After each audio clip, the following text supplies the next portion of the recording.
दोस्तों, good morning. कल हमने बात की थी MPLS DWDM के बारे में, जिस पे MPLS के बारे में आपको कुछ बताया गया था, DWDM के बारे में बताया गया था कि ये किस टाइप से काम करते हैं। हालांकि जो कल टॉपिक हमने कवर किया था उससे पहले का टॉपिक है जो हमें आज कवर करना है। राजेश भामा जी की व्यस्तता के कारण वो इस टॉपिक को नहीं ले पाए, तो ये टॉपिक को मैं आज कंटिन्यू करना चाह रहा हूँ। हम बात करेंगे आज STN AMS पे, smart transmission network asset management system. Smart transmission network asset management system STN AMS के अंदर हम बात करेंगे OFC पर, OPGW पर, किस प्रकार से OFC OPGW 220 kV की या 132 kV की या 400 kV की लाइनों पे डाली गई। उसके अलावा जो OPGW डाली गई उसका क्या स्ट्रक्चर रहता है, फिजिकली वो कैसी रहती है। फिर OPGW डालने के बाद में टावर, जो डेड एंड टावर रहता है, उसके ऊपर जंक्शन बॉक्स लगे, वहाँ से OFC जोड़ी गई जो हमारे कंट्रोल रूम में आ रही है। FODB तक उसे जोड़ा गया है। FODB तक दोनों एंड से, आइदर सर एंड और हमारा एंड पे जोड़ने के बाद में, फिर OFC को दोनों एंड पे जोड़ने के बाद में A स्टेशन और B स्टेशन के बीच में MPLS या DWDM इक्विपमेंट लगे हुए हैं। उसके बारे में भी आज हम डिस्कशन करेंगे। टावर के बारे में भी कुछ ज्ञान की वृद्धि करने की कोशिश करेंगे। हालांकि PLCC विंग में कंस्ट्रक्शन यानी टावर यानी EHV लाइन के जो टावर हैं उससे PLCC के इंजीनियर्स इतना नहीं जुड़ पाते हैं, या PLCC का स्टाफ नहीं जुड़ पाता है, तो उसका ज्ञान भी हमें आवश्यकता तो नहीं रहती है, परंतु जब से OPGW आई है तब थोड़ा सा हमें उसके बारे में माइनॉरिटी लेवल तक कुछ टावर्स के बारे में हमें कुछ थोड़ा बहुत ज्ञान होना चाहिए। तो उसके बारे में आज हम डिस्कशन की कोशिश करेंगे कि टावर पे क्या रहता है। MPLS DWDM की जो रिंग बनी, इस STNMS प्रोजेक्ट से रिलेटेड बातें ही करेंगे, डीपली किसी भी इक्विपमेंट के बारे में बात नहीं करेंगे। OPGW जो OFC जुड़ी FODB, fibre optical distribution board, जो कि काफ़ी जगह पे PLCC कंट्रोल रूम में लगाए गए हैं या GSS का जो कंट्रोल रूम है वहाँ लगाए गए हैं, MPLS या DWDM की लोकेशन को देखते हुए। ये कहा गया था स्टार्टिंग जो पिछले साल 2019-2018 के आसपास कि MPLS DWDM के बीच की जो दूरी है वो 15 मीटर से ज़्यादा नहीं होनी चाहिए। जो पैच कोड रहेगी, इतनी लंबी पैच कोड पे सिग्नल डिस्टर्ब होने की दिक्कत हो सकती है, तो उसके लेंथ वगैरह भी हमसे मांगी गई थी कि इस प्रकार की कितनी केबल पैच कोड की आवश्यकता हो, केबल नहीं पैच कोड की आवश्यकता रहेगी। और दूरी के बारे में भी तय किया गया था कि MPLS DWDM के पास में ही FODB लगाया जाए। FODB ZTT के द्वारा लगाया गया। तो स्टार्ट करते हैं STNMS के बारे में। मैं आपको STNMS के बारे में ये बताना चाहूँगा कि सबसे पहले ये देखिए 3 कंट्रोल सेंटर बनाए गए हैं। मेन कंट्रोल सेंटर है हमारा जयपुर के अंदर, जिसे हम MCC कह रहे हैं। मेन कंट्रोल सेंटर जयपुर के अंदर है, हीरापुरा के अंदर बनाया जा रहा है। मेरे ख्याल में शायद उसका काम लगभग पूरा हो चुका है। कुछ नेटवर्क को लेकर के थोड़ा बहुत इशू हो सकता है, ISP का इशू हो सकता है, वो एक अलग बात है। दूसरा कंट्रोल सेंटर बनाया गया जोधपुर में, तीसरा कंट्रोल सेंटर बनाया गया अजमेर में। जो मेन कंट्रोल सेंटर है वो जयपुर ही रहेगा। जोधपुर का जो कंट्रोल सेंटर है उसे हम बैकअप कंट्रोल सेंटर के भी कह सकते हैं, और जो अजमेर का है उसे हम रीजनल कंट्रोल सेंटर भी कह सकते हैं, RCC। Main control centre, backup control centre, regional control centre, ये 3 कंट्रोल सेंटर बनाए गए हैं, जिसके ऊपर से ऑटोमेशन प्रोजेक्ट के, जो स्मार्ट नेटवर्क का जो प्रोजेक्ट है, पूरा कंट्रोल वहीं से किया जाएगा। किसी भी स्टेशन का MPLS DWDM के अंदर प्रॉब्लम आती है तो वहीं बैठे हुए इंजीनियर उसको बिल्कुल प्रॉपर तरीके से अटेंड कर सकते हैं, जयपुर से ही रिमोट पे लेकर के। हाँ, उसमें एक बात अलग है कि यदि IPDU A और IPDU B जो हमने कल बात की थी, उसकी सप्लाई बंद होगी। देखो, सप्लाई हमने दी है 48 वोल्ट की DC, 48 वोल्ट DC से ही ऑपरेट हो रहे हैं MPLS भी और DWDM भी। अगर उसकी सप्लाई बंद होगी तो वहां पे लोकल इंजीनियर को, चाहे वो PLCC का आदमी हो, चाहे कंट्रोल रूम का आदमी हो, GSS का, वही देखेगा। अगर सप्लाई प्रॉपर चल रही है, उसके बाद में राउटर तक सप्लाई आ रही है, राउटर तक सप्लाई आने के बाद में राउटर में कोई प्रोग्राम में कोई दिक्कत हो गई है, तो वो मैनेज मेन कंट्रोल सेंटर से ही कर लिया जाएगा। तो 3 कंट्रोल सेंटर मैंने आपको बताए, जयपुर, अजमेर और Jodhpur. Main control centre Jaipur का, बैकअप कंट्रोल सेंटर और रीजनल कंट्रोल सेंटर की बात की आपसे हमने। आपको ये बताना चाहूंगा कि पूरे राजस्थान के अंदर 72 DWDM लगाए जाएंगे। आप देखिए, DWDM की एक पिक्चर आपको दिखाई दे रही है। पूरे राजस्थान में 72 DWDM लगाए गए, जिसमें OADM भी शामिल है। 72 DWDM OADM लगाए जाएंगे और लगभग 480 MPLS लगाए जाएंगे, जो अभी तक का प्रोजेक्ट है। नए GSS बन गए हैं, नए ग्रिड स्टेशन आ गए हैं। जो हमारी ट्रांसमिशन लाइनें हैं, चाहे 132 kV हो, 220 kV हो, वो लाइनें लीलो हो गई हैं। लीलो का मतलब है लाइन इन लाइन आउट, यानी कि किसी स्टेशन के बीच, 2 स्टेशन के बीच में एक नया स्टेशन आ जाता है तो EHV लाइन को लीलो कर दिया जाता है। तो उसकी बात छोड़ दें, उन नए स्टेशन के लिए हो सकता है जो भी ऑटोमेशन विंग काम कर रही होगी, उनको दोबारा नए जो फेज आ रहा है, नेक्स्ट फेज के अंदर लेना नहीं लेना, वो बात की बात है। परंतु जो अभी तक जो प्रोजेक्ट चल रहा है ऑटोमेशन का STNMS में, उसमें 480 MPLS 72 DWDM लगाए जाएंगे। उसके अलावा जो MPLS लग रहे हैं, जो DWDM लग रहे हैं, फील्ड ऑफिसेज हैं उसके साथ में अटैच। एग्जाम्पल के तौर पे देखिए, जैसे मान लीजिए कि 220 सूरतगढ़ है। 220 सूरतगढ़ जो ऑफिस बना, जो कंट्रोल रूम है या PLCC कंट्रोल रूम में DWDM लगा दिया और FODB लगा दिया, उधर फ़ोन लग गया, PC के लिए व्यवस्था कर दी गई है, IP फ़ोन की कर दी गई है। अब उसके अलावा जो पास का ऑफिस है उसी कैंपस में, यानी कि GSS के कैंपस में प्रोटेक्शन का ऑफिस है या PLCC का ऑफिस है, वहाँ तक भी सिग्नल को पहुँचाना है। तो दूरी ज़्यादा से ज़्यादा वो 50 मीटर 100 मीटर हो सकती है। तो उसके लिए 6U रैक लगाए जा रहे हैं, उसके लिए 6U। तो ऐसे पूरे राजस्थान में 87 ऑफिसेज हैं जिनके अंदर हमें उस सिग्नल को एक्सटेंड करके लगाना है। MPLS DWDM का जो सिग्नल एक्सटेंड करके लगाना है कंट्रोल रूम के अलावा, वो 87 साइट्स हैं पूरे राजस्थान के अंदर। लगभग जो IP फोन है, कलर्ड IP फोन है सिस्को कंपनी के, जो 220 पे लगाए जा रहे हैं और 400 पे लगाए जा रहे हैं। लगभग 201 IP फोन भी कनेक्टेड किए जा रहे हैं इसके साथ। 201 IP फोन है। जो कैमरा है वो लगभग है 261। 220 पे तो है ही सब जगह, 400 पे भी है सब जगह, परंतु उसके अलावा जो 400 के यार्ड है वहां भी इस टाइप के कैमरा लगाए जा रहे हैं। 261 कैमरा है। तो इस स्मार्ट नेटवर्क के प्रोजेक्ट के अंदर मैंने आपको बताया कि लगभग 72 DWDM है, 480 MPLS है, 87 एक्स्ट्रा साइट्स हैं, ऑफिसेज हैं। मान लीजिए हनुमानगढ़ 220 की बात करें या बीकानेर 220 की बात करें, जो आसपास के एरिया के अंदर जो हमारे RVPN के ऑफिस है, वहां तक भी सिग्नल पहुंचाने के लिए 6U रैक लगा करके, स्विचेज लगा करके उस सिग्नल को वहां तक पहुंचाया गया। यानी कि वहां से भी एसेसिबिलिटी रहेगी, चाहे SAP हो, चाहे RVPN की साइट हो या दूसरी कोई भी एक्टिविटी हो इंटरनेट से लेकर के। तो ये पूरा स्मार्ट नेटवर्क के अंदर तय किया गया है। अब मैंने आपको कल बताया था कि जो MPLS है 1 GB का डेटा ट्रांसमिट करेगा। MPLS 1 GB का लैम्डा देगा। DWDM की रिंग की बात करते हैं हम सबसे पहले। DWDM रिंग के अंदर मैंने आपको बताया कि 72 DWDM लगाए गए हैं। आपके स्क्रीन पे एक फोटो आ रही है पूरे DWDM रिंग की। इसमें देखिए 1 डिग्री, 2 डिग्री, 3 डिग्री, 4 डिग्री लिखा हुआ है। 1 डिग्री का ये मतलब होता है कि ऐसा कोई GSS जो केवल एक ही लाइन से जुड़ा हुआ है, यानी कि लीनियर GSS होता है वो, यानी कि रेडियल GSS होता है कि वो GSS लास्ट एंड होता है, उससे आगे वो और किसी से जुड़ा हुआ नहीं है, उसे कहते हैं रेडियल GSS। तो ऐसे हमारे पास में 1 डिग्री के GSS कहलाएंगे, जहां पे इस टाइप की कनेक्टिविटी रहेगी। 2 डिग्री का मतलब होता है कि वो 2 लाइनों से जुड़ा हुआ है। देखिए, मैं जो आपको DWDM की रिंग बता रहा हूं, आप इसमें कंफ्यूज ना होइएगा। DWDM की रिंग के अंदर यदि वो 2 साइड से DWDM से जुड़ा हुआ है, मान लीजिए कि एक A स्टेशन है और उसके पास में कनेक्टिविटी तो 10 फाइबर आ गए उसके पास में, मान लो उसके पास 10 लाइनें हैं, 10 जगह से OPGW आई है, परंतु DWDM से वो सिर्फ 2 ही जगह से जुड़ रहा है, बाकी सब जगह से वो MPLS के थ्रू जुड़ रहा है, तो 2 डिग्री कहलाएगा। MPLS रिंग की बात नहीं कर रहे हम। 3 डिग्री में 3 DWDM जुड़ेंगे उसके साथ आकर के, 4 डिग्री में उसमें 4 DWDM जुड़ेंगे उसके अंदर आकर के।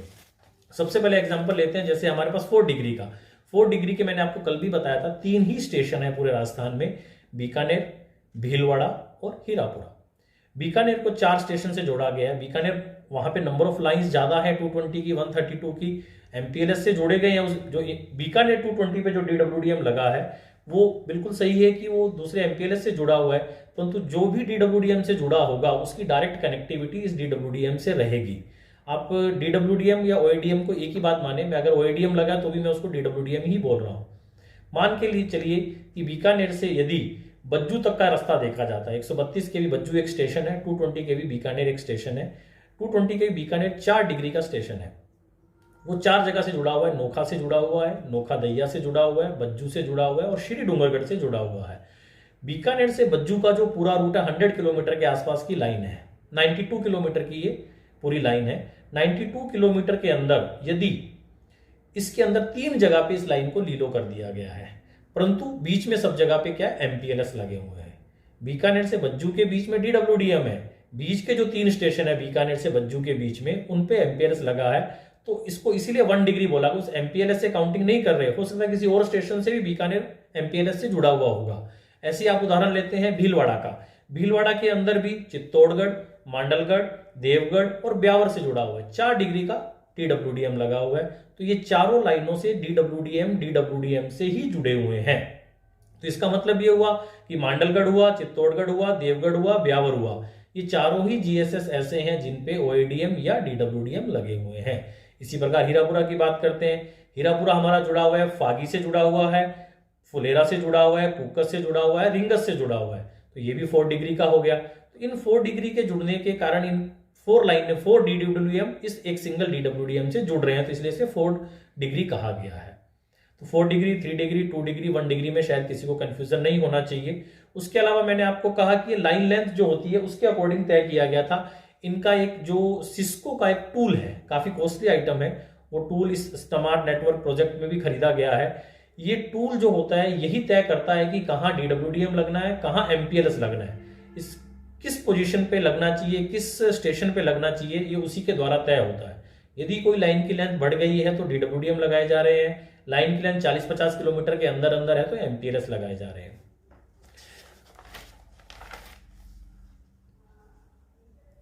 अब इसमें हम बात कर रहे थे कि जो OADM लगाए जा रहे हैं, OADM टोटल 10 नंबर है।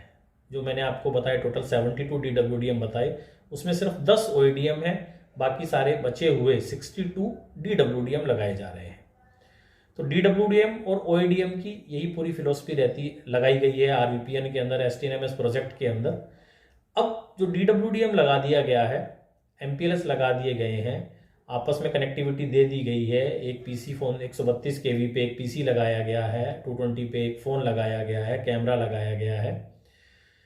इस कनेक्टिविटी को आगे जाने के लिए आपने वो सिग्नल आ गया, उसमें राउटर लगा जिसके बारे में हमने कल थोड़ा ज्ञान प्राप्त किया था कि MPLS में कैसे काम करता है, टैगिंग करना, उसका हेडर लगाना 32 बिट का है, 2⁻20 का उसमें हेडर लगता है। अब बात यह आती है कि जो OFC और OPGW है ये किस टाइप से काम कर रहे हैं, क्या रहता है इसकी। तो इसकी स्ट्रक्चर के बारे में आपको थोड़ी जानकारी देते हैं और किस टाइप से कनेक्टेड है। ये मेरे बैक साइड में आपको पिक्चर्स वगैरह भी दिख रही हैं, इससे भी कुछ आपको पता लग रहा होगा कि किस टाइप से इसको OFC को OPGW जोड़े रहते हैं। उससे पहले मैं आपको थोड़ा सा EHV के बारे में भी आपका ज्ञानवर्धन करना चाहूँगा कि जो C&M यानी कि कंस्ट्रक्शन एंड मेंटेनेंस विंग रहती है, जिसे आप TNC विंग बोलते हैं, ट्रांसमिशन एंड कंस्ट्रक्शन विंग जो है, इसके अंदर जो टावर लगे रहते हैं, EHV के जो टावर हैं, चाहे वो 132 kV का हो, चाहे 220 का हो, चाहे वो 400 kV का हो, इनमें 4 टाइप के टावर होते हैं। A टाइप का टावर, B टाइप का टावर, C टाइप का टावर और D टाइप का टावर। टावर जो बनाए जाते हैं, टावर की जो डिजाइन आती है, टावर पे जो लेग लगी होती है, जो मेंबर, उसको मेंबर बोला जाता है। हर एक टावर के अपने अपने मेंबर होते हैं। A टावर के मेंबर अलग होंगे, B के अलग होंगे, C के अलग होंगे, D के अलग होंगे। टावर जो खड़े किए जाते हैं उसमें 2 टाइप के टावर खड़े किए जाते हैं। एक तो सस्पेंशन टावर होता है, एक टेंशन टावर होता है। टेंशन टावर को एंगल टावर भी बोलते हैं।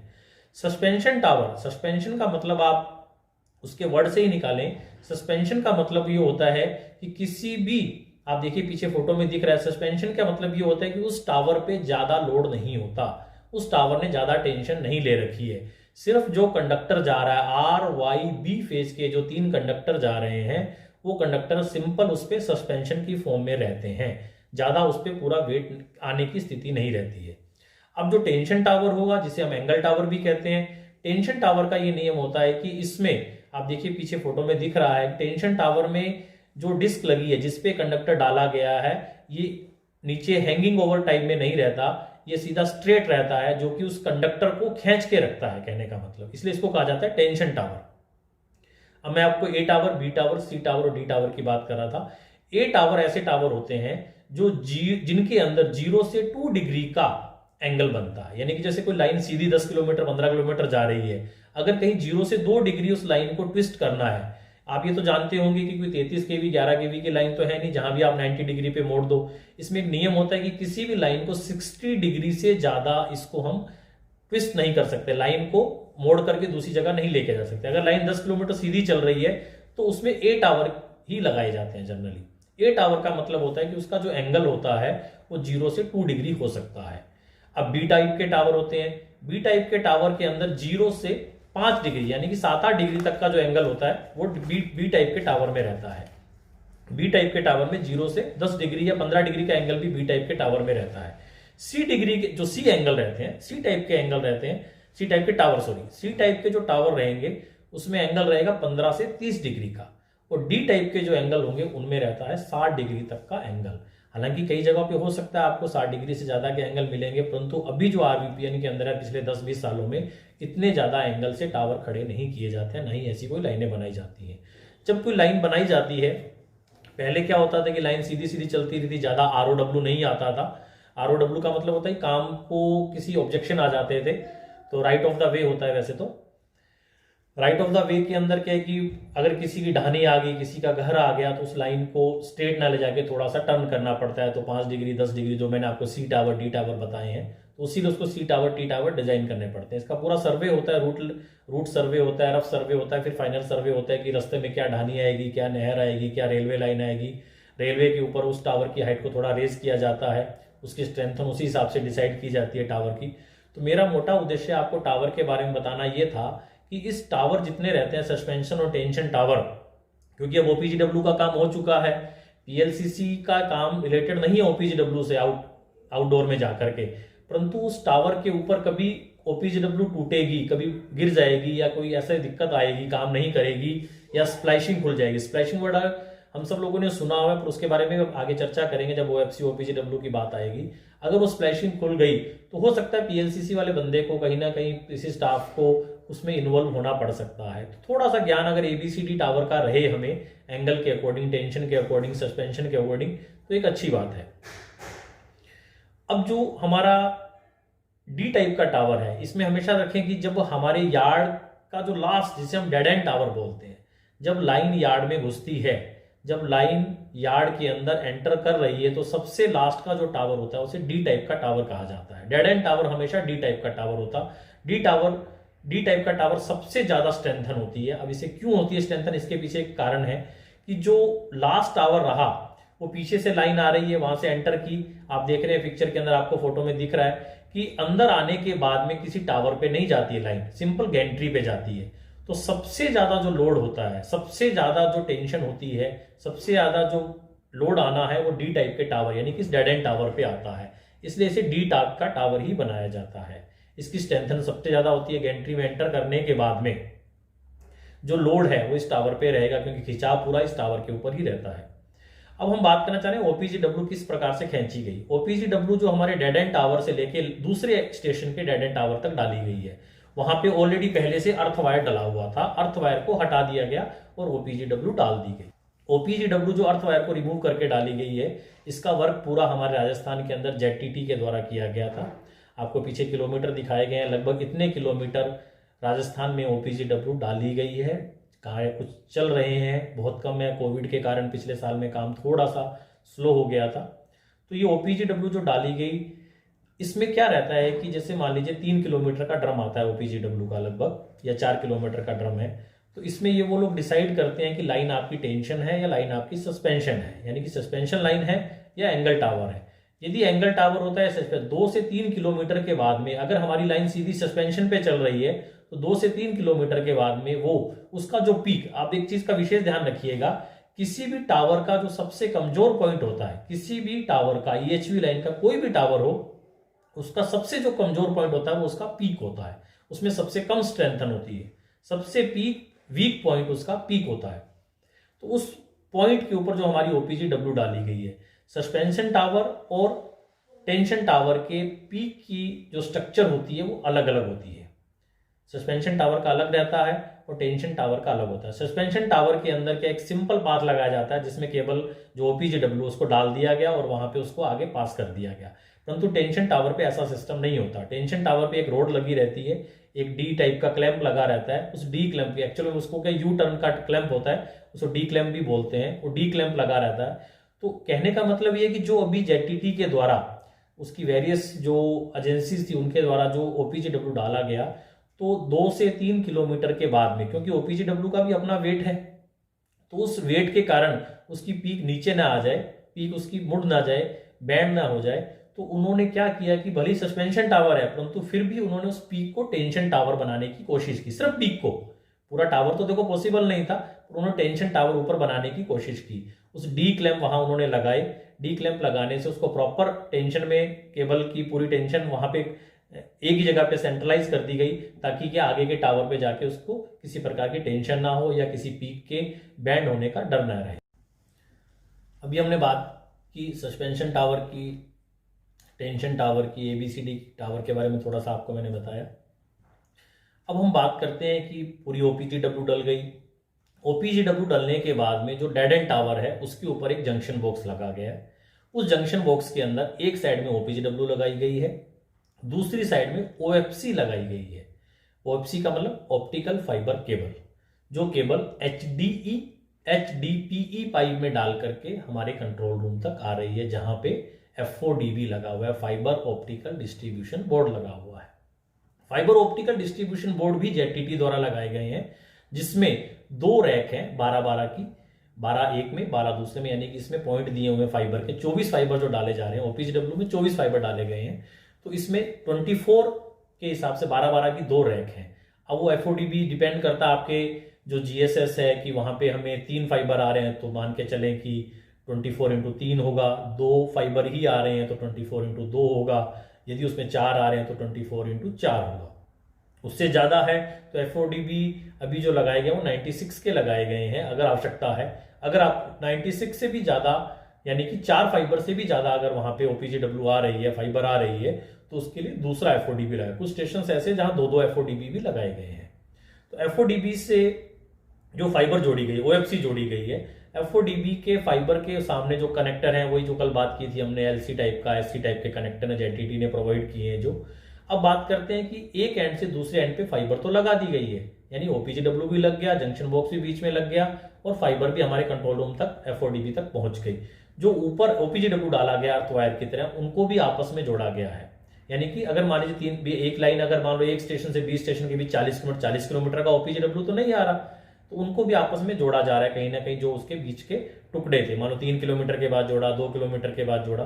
तो मैं आप इसमें बताना चाहूंगा कि इस पूरी फाइबर जब ए से बी एंड तक, जब पूरा F4DB तक सारी केबल्स, पूरी फाइबर ओपीजीडब्ल्यू OFC को F4DB तक जोड़ दिया गया है, तो उसके बाद एक प्रोसेस किया जा रहा है जो मैक्सिमम जगहों पे हो गए हैं, क्योंकि 5-10% बाकी हैं शायद जेटीटी के, जिसे हम बोल रहे हैं SAT, site acceptance test, SAT, site acceptance test. ये टेस्ट किया जाता है जो PLCC विंग द्वारा किया जा रहा है। जेटीटी की जो वेरियस एजेंसियां हैं वो आकर के वो टेस्ट कराती हैं, दोनों एंड पे आदमी उपलब्ध रहते हैं, उन लोगों के, हम लोगों के, और उस टेस्ट को करने के लिए हमें OTDR और पावर मीटर की आवश्यकता होती है। OTDR की हेल्प लेते हुए या पावर मीटर की हेल्प, दोनों की हेल्प लेते हैं, OTDR की भी और पावर मीटर की। OTDR का अपना टेस्ट है, पावर मीटर का अपना टेस्ट है। OTDR से आपने देखा कि हमने OTDR से एक साइड से हमने सिग्नल फीड किया, यानी OTDR को हमने F4DB पे लगाया, वो सिग्नल हमारा इस ए स्टेशन के F4DB से चल के B स्टेशन के F4DB तक जाता है और वहां से वो सिग्नल लौट करके वापस आता है। तो हमें यहाँ पे बैठे बैठे, एक स्टेशन पर बैठे बैठे पता लगता है कि ये फाइबर कितने नंबर, इस 1 number fibre, 2 number fibre, 3 number, जो 24 फाइबर हम चेक कर रहे हैं मान लीजिए एक स्टेशन से दूसरे स्टेशन के बीच में, तो हमें ये पता लग रहा है कि दूसरे एंड तक का फाइबर हमारा बिल्कुल ओके है। उसके कुछ लॉसेज आते हैं, उसके बारे में भी हम डिस्कशन करेंगे कि कोई भी फाइबर के अंदर हमने DWDM किया उसका, तो उसकी लेंथ आ रही है, सबसे पहला पैरामीटर आता है उसकी लेंथ। मान लीजिए 50 किलोमीटर की लाइन है तो 50 किलोमीटर उसकी लेंथ आपको उसके अंदर दिखेगी। तो जो OTDR से हम टेस्टिंग कर रहे हैं, हम 2 पैरामीटर, 2 लैम्डा पे कर रहे हैं, 2 वेवलेंथ पे कर रहे हैं, 1310 पे कर रहे हैं और 1550 पे कर रहे हैं। हमारा DWDM 1550 पे ही काम करेगा, सी बैंड में काम करेगा, 1530 से लेके 1565 की जो हमारा सी बैंड है DWDM उसी में काम करेगा। तो हम इसको टेस्टिंग कर रहे हैं 1550 के ऊपर, और 1310 पे भी इसकी हम टेस्टिंग कर रहे हैं। इसके अलग अलग ये थोड़ा सा सिस्टम रहता है कि जो हमारी OPGW है या OFC है, इसका एक फिक्स पैरामीटर ये माना गया है कि हर किलोमीटर से PLCC में रहता है कि जो हमारा कंडक्टर है 132 का 220 का, उसका एक लाइन लेंथ के अकॉर्डिंग उसके लॉसेज फिक्स होते हैं, मान के चलते हैं, आइडियल केस में फिक्स मान के चलते हैं। उसी प्रकार OPGW में भी यही रहता है। 1310 जो वेवलेंथ है, 1310 का जो लैम्डा है वेवलेंथ जो हम यूज कर रहे हैं, उस पे 1 किलोमीटर के ऊपर हम ये मान के चलते हैं कि 0.35 dBm का लॉस रहता है। 1 किलोमीटर यदि लेंथ है उसके ऊपर 0.35 dBm पर किलोमीटर का लॉस रहेगा। 1550 की वेवलेंथ अगर हम यूज कर रहे हैं तो उसका जो लॉस है वो रहेगा 0.21 dBm पर किलोमीटर। अब मान लीजिए जो हमने सेट जिसकी हम बात करते हैं, साइट एक्सेप्टेंस टेस्ट जो हम करने जा रहे हैं, जो हमने मैक्सिमम कर लिए हैं, 5-10% बाकी हैं, तो उसमें एक साइड पे जो OTDR लगाया गया है, उस सिग्नल OTDR का सिग्नल हमें किलोमीटर बताता है और हमें लॉस बताता है। अब जो लॉस जो DBM में आपने मेजर किया OTDR के ऊपर 24 के 24 फाइबर का, उसकी कैलकुलेशन आपने कैसे की वो थोड़ा सा देखिए, आपको पीछे दिख रही है। कैलकुलेशन कैसे की कि कोई भी जब लाइन बनी तो मान लीजिए वो 50 किलोमीटर का आ रहा है, तो मैंने आपको बताया कि 1550 पे इसका लॉस है 0.21 dBm पर किलोमीटर। तो 0.21 को हमने किससे मल्टीप्लाई कर दिया, 50 से, लाइन की लेंथ से मल्टीप्लाई कर दिया, 50 मल्टीप्लाई बाई 0.21। उसके बाद क्या होता है कि जो हमारा स्प्लाइशिंग की गई है, स्प्लाइशिंग का वर्ड एक आया, स्प्लाइशिंग का मतलब होता है कि दो फाइबर को आपस में जोड़ा जाना, एक फाइबर को दूसरे फाइबर से जोड़ा। इसके लिए एक मशीन आती है, स्प्लाइशिंग उसी को की जाती है। वो मशीन आप देख रहे हैं, इस प्रकार की मशीन रहती है। इसमें टेक्निक रहती है कि एक फाइबर को पहले उसको प्रॉपर छीला जाता है, उसको पूरा ऊपर से उसका जो इंसुलेशन उतारने के बाद में जो ग्लास वाला उतारने, जो अभी OFC OPGW के बारे में अपन बात करेंगे, आप उसकी क्लैडिंग कोर देखेंगे, और उस फाइबर के ऊपर से पूरा उतारने के बाद में उस फाइबर को जो स्प्लाइशिंग मशीन में दोनों साइड से रखने के बाद में प्रॉपर जो उसका सामने स्क्रीन रहती है उस पर हमें फाइबर जुड़ता हुआ दिखता है। अगर जिन लोगों ने स्प्लाइशिंग करते हुए देखा होगा, तो स्प्लैशिंग जुड़ने के फाइबर जुड़ने के बाद जो वर्किंग है, जिस प्रकार सोल्डरिंग करना रहता है, उसी प्रकार का ही फंक्शन है, इसको कहते हैं स्प्लैशिंग। इन लोगों की एक शीट बनती है कंस्ट्रक्शन और जो ZTT के बीच में, वो शीट पे लिखा रहता है कि कितने ड्रम डाले गए OPGW के, कितने कितने किलोमीटर के ड्रम थे ये, और कितनी जगह पे स्प्लैशिंग की गई और किस किस टावर नंबर पे की गई। तो मेरे हिसाब से शायद सब जगह लोगों ने क्या है कि ये पेपर्स कलेक्ट किए होंगे, जब भी सेट किए होंगे, तो उससे हमें ये पता लग जाता है कि वास्तव में भाई इस 50 किलोमीटर की लाइन के अंदर 5 जगह स्प्लैशिंग है, 10 जगह स्प्लैशिंग है, 15 जगह स्प्लैशिंग है। तो मान लीजिए 15 जगह स्प्लैशिंग है, तो आप देखिए 15 जगह स्प्लैशिंग है, तो हर एक स्प्लैशिंग का जो लॉस रहेगा वो 0.05 dBm लॉस रहेगा, 0.05 dBm। तो इसको ही मल्टीप्लाई करना पड़ेगा क्योंकि ये लॉस है। फिर दोनों साइड में, जिस साइड में आप मेजर कर रहे हैं, मान लीजिए अभी OTDR से अगर आप मेजर कर रहे हैं, तो OTDR में आपने 2 कनेक्टर लगाए हैं। 2 कनेक्टर कौन से, एक आपने FODB के अंदर लगाया, एक आपने OTDR के अंदर लगाया, तो कनेक्टर का भी लॉस रहेगा।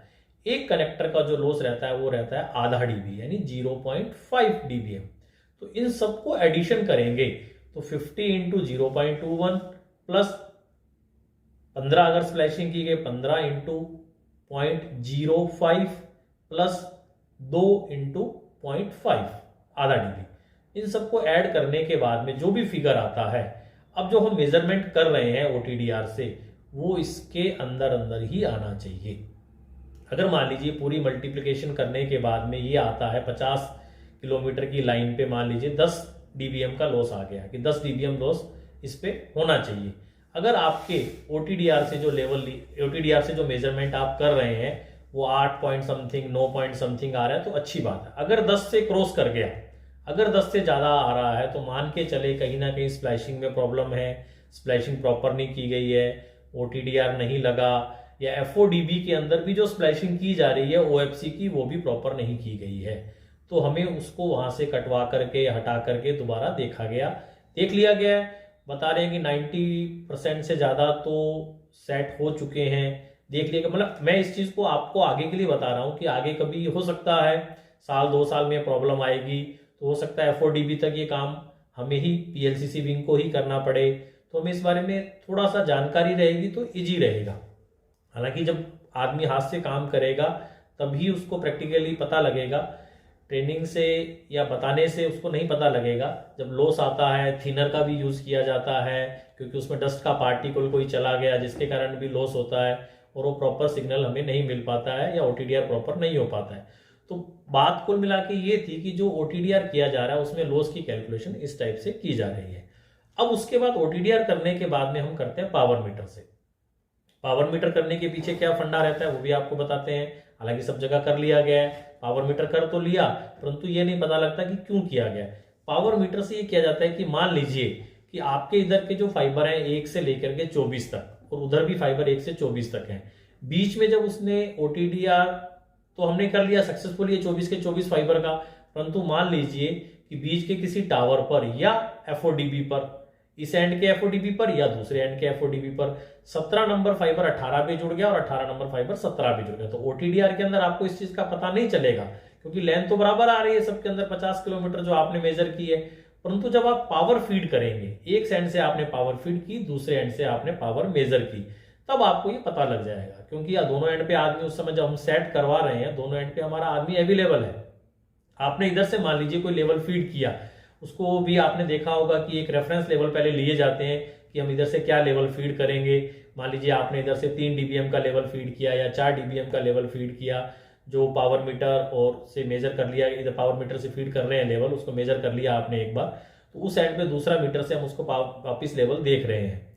अब जो लेवल वो जो मैंने आपको 10 dB का बताया लॉस है, टोटल 10 dB और 4 dB, तो यानी रेफरेंस को कम करने के बाद में जो हमारा लेवल आता है वो रेंज हमारी वही आनी चाहिए। 0.21 1550 के लिए और 1310 के लिए 0.35 आसपास में आ रहा है, अच्छी बात है, परंतु इससे कम ही आएगा। अगर इससे कम पर डीबी का लॉस आ रहा है तो फाइबर हमारा आज की तारीख में परफेक्ट है। आगे काम करना नहीं करना, वेदर के अकॉर्डिंग फाइबर टूट गया कर गया वो बात की बात है, परंतु आज की तारीख में हमारा फाइबर बिल्कुल परफेक्ट है। जो हमने सेट कराया, जिस सेट के अंदर हम शामिल हुए हैं, उसकी जो हम वेरिफिकेशन कर रहे हैं वो बिल्कुल सही है। तो सेट करने की ये कार्रवाई थी।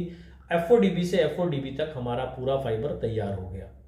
अब हम बात करेंगे कि ओएफसी ओपीजीडब्ल्यू कैसी होती है, क्या है। हालांकि आप लोगों ने सारा देख लिया है, परंतु कुछ स्लाइड्स है मेरे पास में, पीछे स्लाइड्स चलेंगी, इसमें ओएफसी के बारे में और ओपीजीडब्ल्यू के बारे में कुछ पिक्चर आपको दिखाई जाएंगी, जिससे आपको ये क्लियर होगा कि वास्तव में इसमें कुछ वर्ड्स यूज किए जाते हैं। क्लैड है, कोर है, ओपीजीडब्ल्यू के ऊपर जो अर्थवायर का काम भी कर रही है वो, और फाइबर का काम भी कर रही है, उसके बारे में भी स्लाइड्स में कुछ दिया गया।